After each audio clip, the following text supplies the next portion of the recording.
कावेरी जी ने अपनी बेटियों से कहा कि वो प्रेगनेंसी का बहाना बनाकर अपने पतियों को सबक सिखाए। अब सुनिए आगे। मम्मी, आपने जैसा कहा था हमने वैसा ही किया, लेकिन देखिए ना, विवेक का हाल तो वैसा का वैसा ही है। घर में ना सुबह का नाश्ता बनता है और ना खाना। नौकरी पर जाने की बात करूं तो खाने को दौड़ते हैं मुझे। हाँ मम्मी, मैंने भी सुमित को कितनी बार कहा कि अगर नौकरी नहीं करनी तो कोई छोटी सी दुकान ही खोल लो, घर का खर्चा कैसे चलेगा। देखो दोपहर के 12 बजने आए और जनाब अभी तक सो रहे हैं। हाँ मम्मी, ईशा और सुहाना ठीक कहती हैं। अविनाश का भी यही हाल है। जब मैंने अपनी प्रेगनेंसी के बारे में कहा तो मुझसे कहने लगा, अरे दूसरी लड़कियां तो 9-9 महीने तक नौकरी करती है, बस डिलीवरी के टाइम छुट्टी लेती है। मोहिनी, तुम भी नौकरी करो। अब मुझे कहाँ नौकरी मिलेगी। मम्मी बताओ अब मैं क्या करूँ। हे भगवान, क्या सोचकर घर जमाई दामाद लाई थी मैं कि मेरी बेटियां मेरे पास रहेंगी और खुश रहेंगी, लेकिन इन आलसी दामादों ने तो हमारी जिंदगी को भी प्रॉब्लम में डाल दिया है। मैं तो कहती हूँ मम्मी, हम लोग वापस अपनी जॉब पर जाना शुरू कर देते हैं। बता देते हैं इन लोगों को कि हमने प्रेगनेंसी का बहाना किया है। नहीं नहीं बेटा, ऐसी गलती भी मत करना। अगर तुमने ऐसा किया तो इन तीनों की आदत और ख़राब हो जाएगी। अरे आज नहीं तो कल कभी तो तुम प्रेग्नेंट होगी, तब वापस यही प्रॉब्लम आएगी। तब क्या करोगी तुम तीनों। हाँ मम्मी, आपकी बात तो बिल्कुल सही है।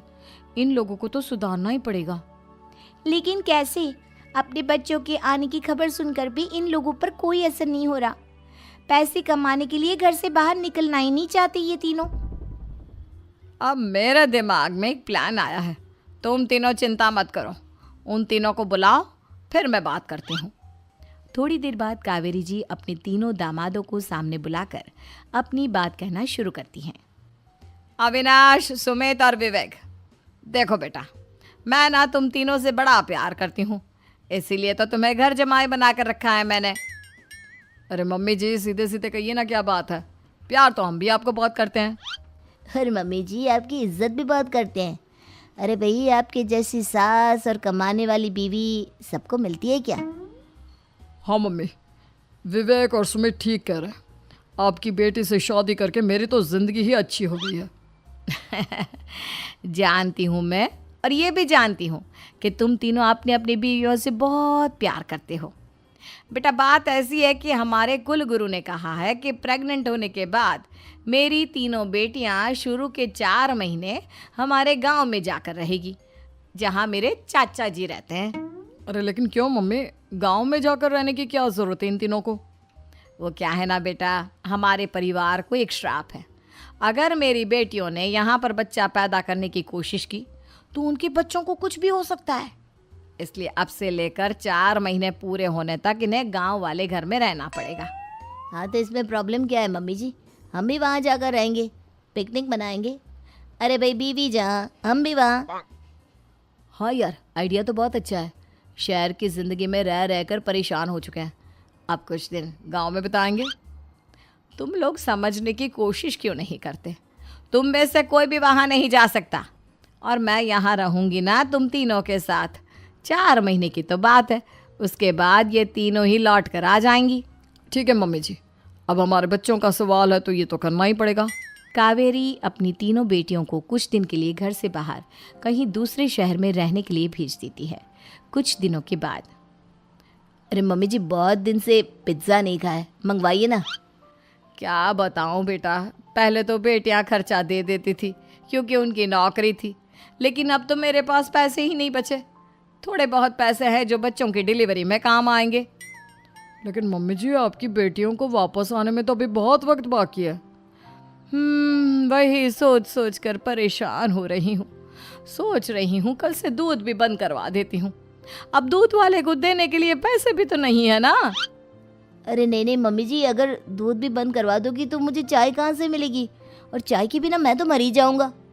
क्या करूं बेटा, इसके अलावा हमारे पास कोई ऑप्शन नहीं है। मेरे पास पैसे ही नहीं बचे। इस तरह कावेरी जी धीरे धीरे अपने तीनों दामादों को पैसे देना बंद कर देती हैं और घर में खाने पीने की चीज़ें लाना भी बंद कर देती है।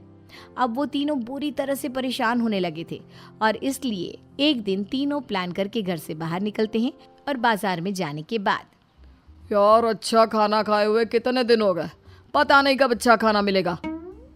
हमारी बीवियों के जाने के बाद तो हमारी हालत भिखारियों जैसी हो गई है यार। कुछ भी हो, मुझे तो आज पिज्ज़ा खाना ही खाना है। जेब में 1 रुपया नहीं और पिज्ज़ा खाएगा, कहाँ से आएंगे पैसे? अरे देख वहाँ सामने बोर्ड पर क्या लिखा हुआ है, कंप्यूटर पर काम करने के लिए एक आदमी की आवश्यकता है। भाई मैं तो जा रहा हूँ, काम करूँगा और शाम तक पैसे लाकर आराम से पिज्ज़ा खाऊंगा। जा जा, तुझे कोई काम नहीं देने वाला, हम तो घर जा रहे हैं। चल भाई सुमित। सुमित और अविनाश वहाँ से चले जाते हैं और विवेक उस कंप्यूटर शॉप पर सारा दिन काम करके 5,000 रुपये कमा कर घर लौट कर आता है और अपने खाने के लिए अच्छी अच्छी चीज़ें भी लेकर आता है। ये देखकर विवेक और सुमित के दिल में भी कुछ पैसे कमाने की इच्छा जागती है। अरे सुबह सुबह कहाँ चल दी है तुम? मम्मी जी एक बहुत अच्छी जगह मिली है, कंप्यूटर पर काम करने के 5,000 मिले थे कल मुझे। अगर रोज़ काम करूँगा तो पूरे 40,000 की तनख्वाह। अरे वाह, ये तो बहुत अच्छी बात है दामाद जी, आपको जाना ही चाहिए। सुमित और अविनाश विवेक को इस तरह तरक्की करते देखकर परेशान हो जाते हैं और वो दोनों भी काम की तलाश में निकल पड़ते हैं। धीरे धीरे उन दोनों को भी काम मिल जाता है। अब कावेरी के तीनों दामाद छोटी मोटी नौकरी करके अच्छा पैसा कमाने लगे थे। एक दिन कावेरी उन्हें अपने पास बुलाती है। अरे वाह, विवेक 40,000 कमा लेता है, अविनाश 60,000 और सुमित तुम भी 40,000 के आसपास कमा ही लेते हो। कुल मिलाकर तुम अच्छे खासे पैसे कमा रहे हो बेटा। हाँ मम्मी जी, बहुत मज़ा आता है जब महीने के एंड में मोटी रकम हाथ में आती है। पूछिए मत मम्मी जी, घर में रहकर रोटी बना बना कर और तो जैसा महसूस होने लगा था मुझे तो। हाँ बेटा, तुम तीनों की बात तो बिल्कुल ठीक है। और जानते हो, अब तुम तीनों की पत्नियां भी वापस लौट कर आने वाली है। लेकिन मम्मी जी अभी तो उन्हें गए सिर्फ 2 महीने हुए हैं, आपने तो कहा था वो 4 महीने के बाद लौट कर आएंगी।